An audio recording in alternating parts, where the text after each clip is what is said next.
नमस्कार सांग मैंने दुर्गाष्टमी शुभेच्छा और अभिनंदन।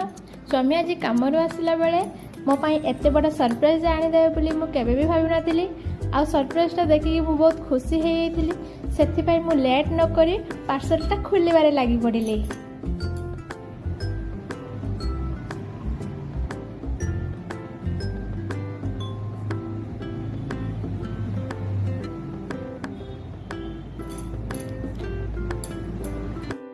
पार्सल साड़ी अच्छी बोली देखी मुझे बहुत खुशी होती कारण आज मोर साड़ी आसी नाला नुआ साड़ी दुर्गाष्टमी जिते स्वामी सरप्राइज देते तो मुझे बहुत खुशी लगे। आउे साड़ीटा टे कांधर पकई देखिली स्वामी को पचारि केमती लगुच स्वामी को कहले बहुत सुंदर लगुच। मुझे चौथी की रखीदेली बसी पड़ली खावाई खाइबार आज पूरी काबुली बुट चना तरकारी होता ताको मु खाईदेली। आ स्वामी आनी देथिले जूस जेहेतु मोर उपास अच्छे से जूस आनी देथिले।